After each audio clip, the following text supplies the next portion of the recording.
I first want to thank every single person who wore the uniform and defended our freedom in this room.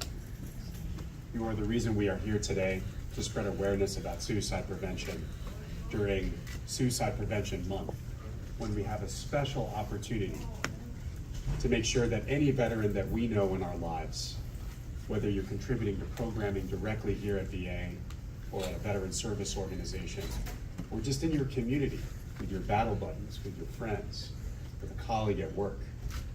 This month reminds us that reaching out to a veteran could save his or her life. And that's why we're here today.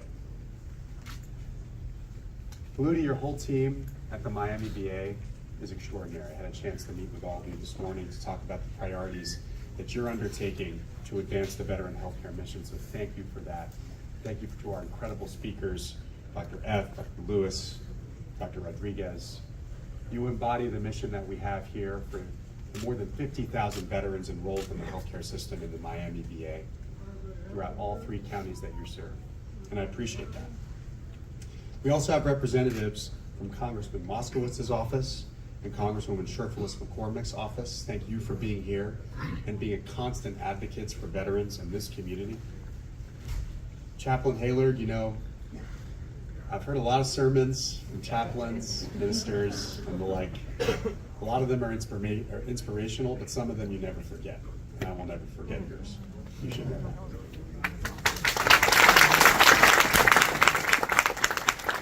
And of course, the veterans in attendance and supporting the event, a really important reason while we're here. Michael Martin, United States Army veteran, OEF, OIF. Angelica Cardenas, United States Marine Corps, OEF, OIF. Please stand up and be recognized for your service.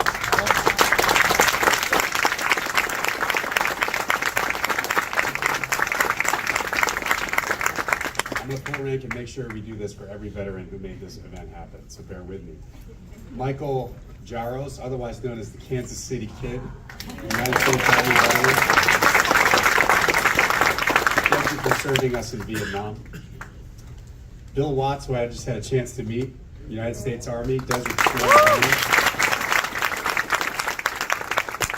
Gave me this bracelet, which really embodies why we're here today. It says, "No veteran left behind."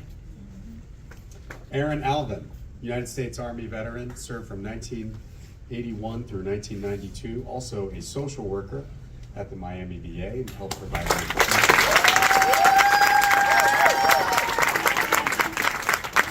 And I should also mention that our chaplain is also an Army combat veteran and the chaplain for the Miami VA. Thank you so much for that motivation.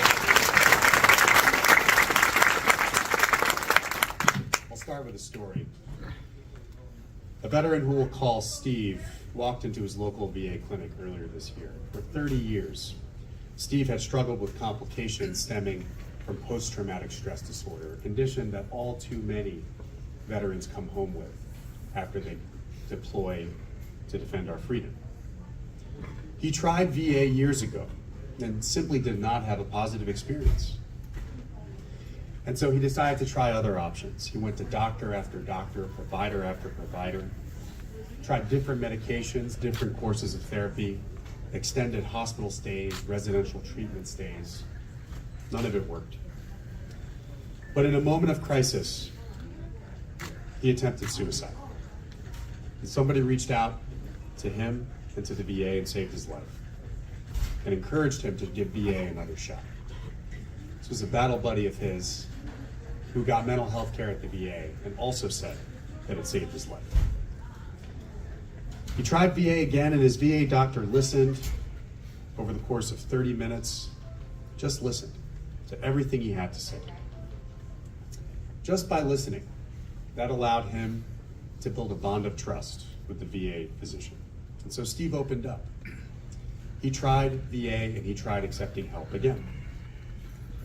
For the next 6 months, he worked with one of our innovative care programs for PTSD that allows for the veteran to do most of the talking during their therapy and to surface their own triggers, stresses, hyperarousal symptoms, things that they came home with after really traumatic experiences in combat. And he received this suicide prevention care through evidence-based therapy in his home via telehealth. The treatment changed his life. And a few weeks ago, Steve sent a note to his local VA leadership. He wrote, "For the first time in over 30 years, my suicidal thoughts have been totally decreased. After wishing to be dead for so long, I never thought my life could be lived without those thoughts. It's been 2 months now, and I can't believe how free I feel. I use the skills I learned every day, and it feels good. No, it feels awesome." Now let me stop here for a second. Veterans were clearly trained to put a mission that places others before themselves. That is a definition of what every veteran did when they signed up to defend our freedom. And so what that has led to inadvertently is a tendency for veterans to not accept help themselves when they need it. One of the major reasons that veterans come home with mental health conditions, severe ones, life-altering ones like PTSD, and don't get help. All of that is layered on top of a stigma around mental health. Is something wrong with me? Do I want to admit that something is wrong with me? Do I want to admit to my colleagues, friends, loved ones that I'm not okay? Too many people say no to that question, and it could cost them their lives. So what every single person in here can do, just like Steve's battle buddy did for him, is if you think there's any inkling that your veteran colleague, friend, loved one is going through a difficult time, there is zero reason to not ask about it, to not check in with that veteran. There is literally zero downside to that, and only upside. And that upside could mean saving that veteran's life. He closed out his letter by saying, "I'm sending this letter because I need you to know that you're making a difference. Keep up the phenomenal job, and thank you for your dedication to veterans and for saving my life." Imagine mental health, primary care, and VA employees working with VSOs in the veteran community every day to replicate Steve's story hundreds of thousands of times throughout the year. That is what the VA is honored to do alongside our veteran service organizations and everybody who helps us. And that leads directly into the Don't Wait, Reach Out campaign. Let me be honest, not too long ago, veterans like Steve might not have felt comfortable talking to the VA because we didn't necessarily get it right the first time. And that starts with admitting that the VA hasn't gotten it right historically. Look at the way we treated our Vietnam vets after they came home. An entirely separate system of care called readjustment counseling was set up just because we failed. As a country, we failed. And as a VA, we failed to meet their needs after they came home for a decision that they did not make. And even for veterans who enlist voluntarily, they do not make the decision for war. So we may all have strong feelings about the conflicts that have happened in the past. But make no mistake, the folks who signed up to defend us don't know when they're going to be deployed, don't know when they're going to be called to risk their lives. And so in any and all cases, that accountability does not fall on them. In fact, the accountability is on us to serve them after they come home. I had a chance to speak to the president alongside Undersecretary Jacobs recently in Salt Lake City when we celebrated the 1-year anniversary of the PACT Act. And one thing he reminded us of is a really scourging statistic, that more veterans have died by suicide here at home than they have in war. Ladies and gentlemen, this is a public health crisis. And it will remain a public health crisis until we get to 0 veteran suicides. Because every veteran who risks their lives for us, who decides that life is not worth living, is a failure on us as a society. When the president says that it's a sacred obligation to care for veterans after they come home, from defending our freedom. The baseline is making sure that a veteran would never feel that they have to take their own lives. That is just so basic and fundamental to what the VA has to do and what all of us have to do. And so how have we tried to do it? Last summer, we made sure that the crisis line, which is the front line for a veteran at that moment in crisis, is more accessible than ever with 988 Press 1. And we've seen more than 15% higher calls. These are by definition veterans who may have tried to call the crisis line before but couldn't remember the number. Year on year, we're seeing increased calls, we're seeing increased direct messages, text messages, and chats. The various different ways that our crisis line personnel train professionals to get that veteran out of a crisis, to get out of it. But the statistics around veterans in crisis are still sobering. 24% of veterans take their lives within 5 minutes of thinking about suicide. 48% take their lives within 20 minutes. And 71% take their lives within 1 hour. The thought, the plan, and the attempt at suicide occurs within an hour more than 70% of the time. And about 40% of veterans who die by suicide never present with a mental health symptom, never seek mental health care, never have a single word in their health record that they have a mental health problem.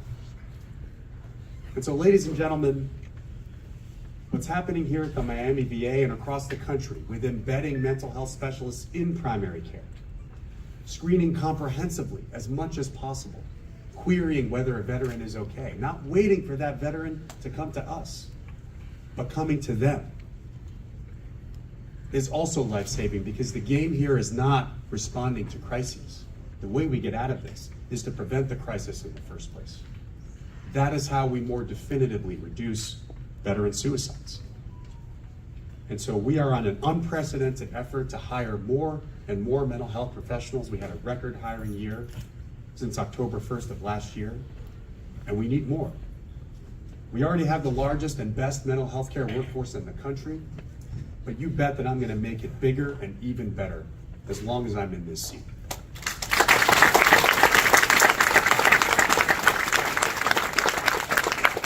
And what else do we have to do to prevent that crisis? We have to build coalitions. We're doing that in multiple ways. We just announced our 1,000th coalition a couple of months ago between local VA medical centers and veteran-centered organizations in the community, whether they be VSOs formally or more organic organizations that provide that social envelope of protection to veterans wherever they may be. There isn't a group of people who's more interested in helping veterans than veterans themselves. And so that's why we've also embarked on an unprecedented effort to hire peer support specialists. More than 1,000 now on our rolls across the country. People who not only bring training and competence to address a veteran in crisis and hopefully prevent that crisis from happening, but also have the lived experience of perhaps having a mental health condition themselves, PTSD themselves, deployment and combat themselves, substance use disorder themselves. And often veterans are the only people who can convince that veteran to seek out care and to seek out help. And so my sense is we got to bring as many of these incredible people into our system as possible, on top of the formally licensed mental health clinicians. And finally, lethal means safety.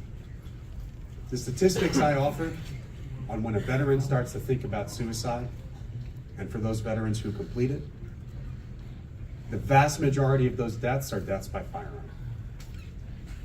And so we're not talking about any debates on guns here. We're talking about making that gun that a veteran owns safer with gun locks that we offer to a veteran and a caregiver to make sure that that critical hour time of span of time, that we can get that veteran through it and save his or her life. And by the way, we've partnered with gun manufacturers on this, because what we're doing is above politics. It's more important than politics. We have allies across parties, across ideologies, because there isn't a single person in this room, no matter who you're going to vote for in 2024, who doesn't want to reduce the scourge of veteran suicide. And that's why it's part of the president's unity agenda. What we are trying to do is beyond reproach.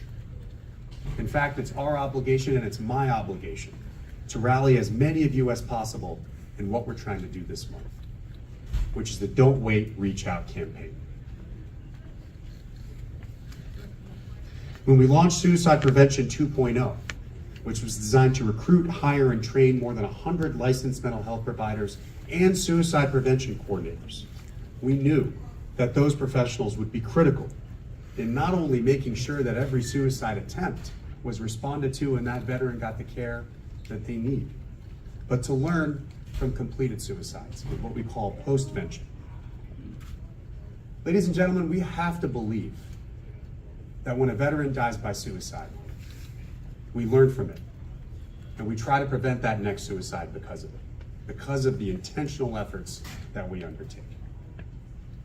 And we have to believe that every veteran suicide is preventable, because it is. That suicide is a reflection of society's missing that veteran. It's not a scourge on the veteran who did it. It's not a scourge on the loved ones of that veteran who may have tried their hardest every damn day to support that veteran. It's on us as a country to make sure that that veteran never even thinks about it because of the support they get after they come home. And so that's why earlier this year, we also passed a really important policy, which is Compact Act 201. No matter where a veteran goes in for suicide-related care, whether it's a private sector hospital or VA, and no matter if that veteran is enrolled in VA healthcare or not, VA will provide that care and VA will reimburse that care.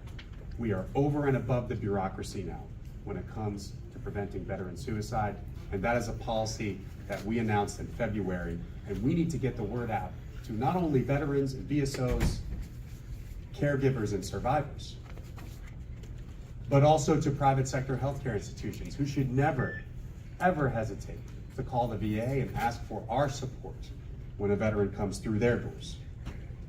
So that means we can be there for a veteran who hasn't necessarily earned, whose trust we haven't necessarily earned yet. And that's fine, because this is a policy that allows us to be there for every veteran in the entire country. I'll end with this.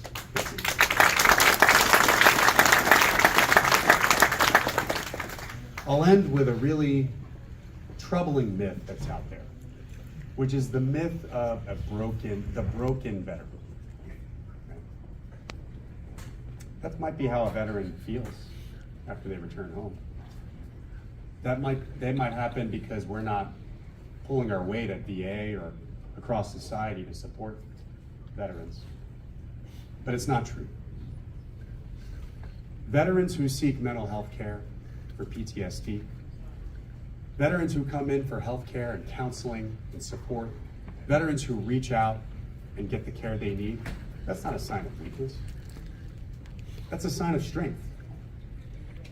People who get over and overcome unimaginable trauma in their service, that makes them stronger.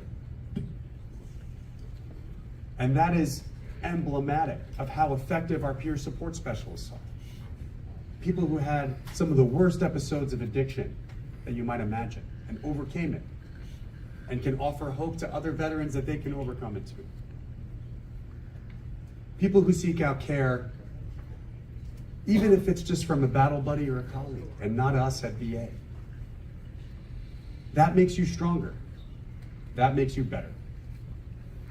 And frankly, veterans who've gone through those experiences are role models to all of us, because the degree to which mental health conditions are untreated across the country is much too high. And it's often veterans who have the courage and who have the conviction to get over the worst of their trauma. So a veteran who's gone through that experience, isn't broken. They're a hero, and they're a role model to all of us. Everybody has a part to play in this important mission, ladies and gentlemen. Every single person in this room. And so this isn't just a call to action for VA to step up our game. That's happening every day. Our colleagues can confirm or deny that, but I talk about this all the time. No. September is a month where no matter who you are, even if you've never had a veteran in your life, to ask whether someone's a veteran, to reach out to somebody who's having trouble and do what you can. Because that simple act can save someone's life, and the veterans who served our country deserve the absolute best from VA and from the rest of society. So thank you so much for the honor of addressing you today. I really appreciate that everybody's here, rallying toward this incredibly important mission. Thank you so much.